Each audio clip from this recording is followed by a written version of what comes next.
আমার কলিজার টুকরা ময়মনসিংহের ভাইয়েরা, এই চিন্তাটা নামাজে যখন দাঁড়াই, এই চিন্তাটা মাথায় রাখা যাবে?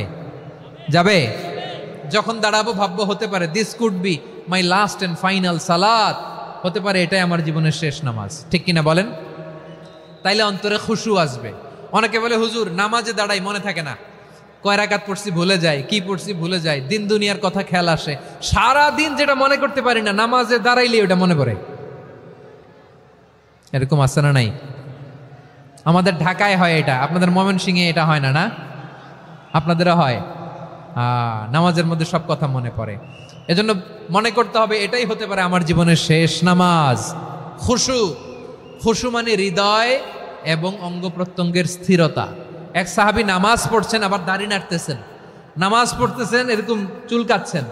এই দৃশ্য দেখে বিশ্বনবী বললেন, ইন খাশাআত কলবুহু লা খাশাআত জাওয়ারিহুহু। তার অন্তরে যদি খুশু থাকতো, ওই খুশুর প্রভাব তার হাতে পায়েও দেখা যেত। এই সাহাবীর অন্তরে খুশু নাই, ফলে তার হাত নড়ে, পা নড়ে, দাড়ি সোজা করে, টুপি সোজা করে। এরকম মুসল্লি আমাদের মসজিদগুলোর ভেতরেও আছে না নাই?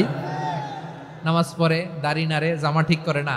নামাজে যখন দাঁড়াবো খুশু খুদুর সাথে দাঁড়াবো, কারণ আল খাশিঈনা ওয়াল খাশিআত, বিনীত বিনীত বান্দীদেরকে আল্লাহ পছন্দ করে। আবার আল্লাহ বললেন, আমার বান্দীদের মধ্যে ওলামারা আমারে বেশি ভয় পায়, তাদের হৃদয়ে খুশু বেশি। কার কথা?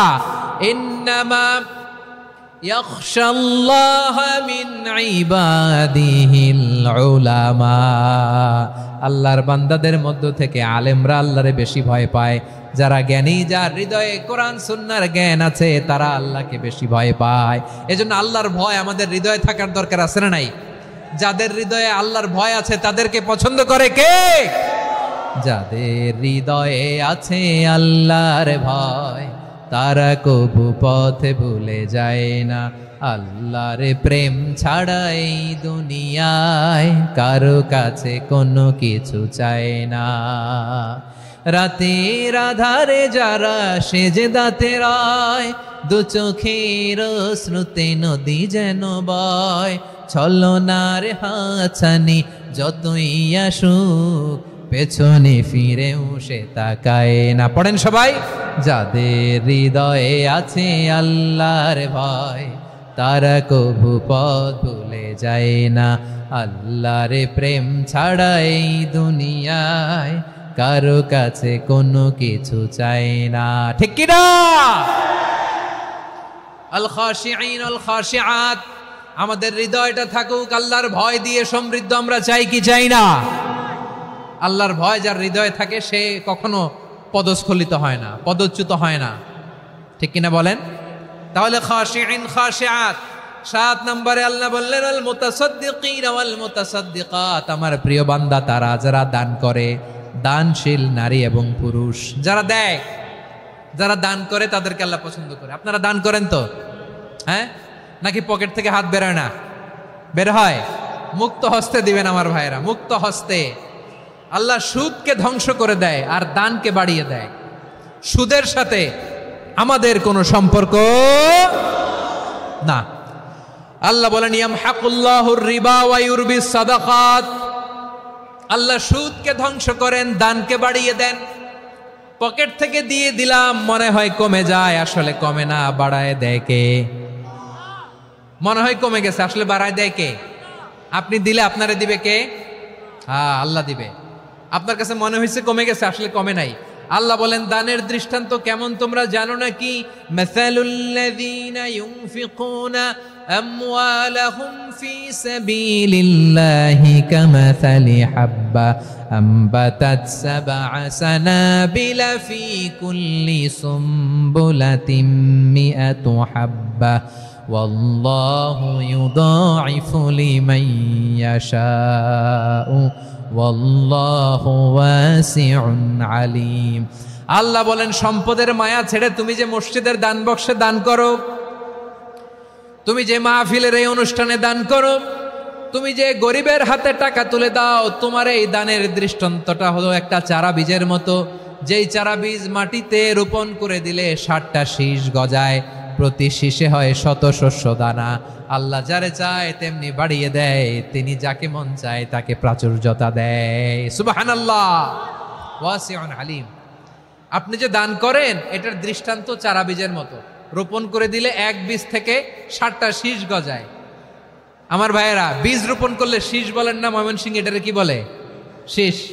7টা শীষ, প্রতি শীষে থাকে 100 শস্য দানা, 100 করে শস্য দানা, 700টা। তাহলে দিলে বাড়ায় দেয় কে? আল্লাহ বলে, এই বনি আদম আনফিক উনফিক আলাই, তুমি দাও আমি তোমারে দেব। এখন আপনি না দিলে আল্লাহ আপনারে দিবে? এবার বুঝে থাকলে বলেন তো, আল্লাহর কাছ থেকে পাওয়ার প্রথম শর্ত কি? আমাকে দিতে হবে, ঠিক কিনা? বেলাল রাদিয়াল্লাহু তাআলা আনহু, মদিনার সবচেয়ে গরীব সাহাবী, বিশ্বনবী বলেন আনফিক বেলাল, ও বিলাল তুমিও দাও। আপনারা কি জানেন বেলাল রাদিয়াল্লাহু তাআলা আনহুর সম্পদ কত ছিল? বেলাল রাদিয়াল্লাহু তাআলা আনহুর মূল সম্পদের পরিমাণ ছিল মাত্র একটা লুঙ্গি। একটা কি? এক লুঙ্গি যার মালিকানায় আছে, তারে বিশ্বনবী বলতেন দাও আমি বাড়ায় দিব, দাও বাড়ায় দিব।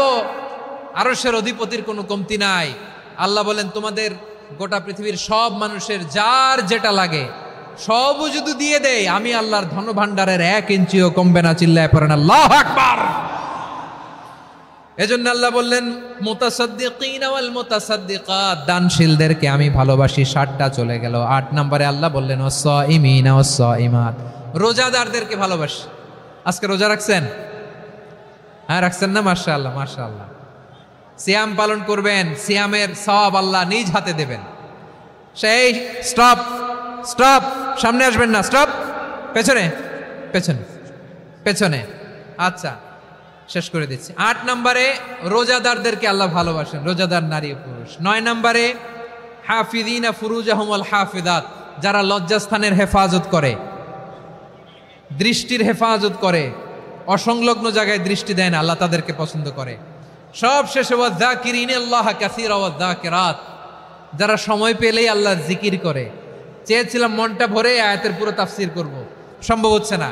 এই 10টা বৈশিষ্ট্য আল্লাহ তাআলা বড্ড পছন্দ করেন। ইসলামের সব মৌলিক অনুষঙ্গ এখানে চলে এসেছে। আমরা যেন আল্লাহর আইনের সামনে আত্মসমর্পণ করতে পারি, আমরা যেন পাক্কা ইমানদার হতে পারি, আমরা যেন বিনীত হতে পারি, আমরা যেন লজ্জাস্থানের হেফাজত করতে পারি, রোজা রাখতে পারি, দান করতে পারি, আমরা যেন আল্লাহকে সবসময় স্মরণ করতে পারি। আল্লাহ আমাদের তৌফিক দান করুক। সবাই পড়ি আমিন। হাযা মা ইনদি ওয়াল ইলমু ইনদাল্লাহি আলাইহি তাওয়াক্কালতু ওয়া ইলাইহি উনীব।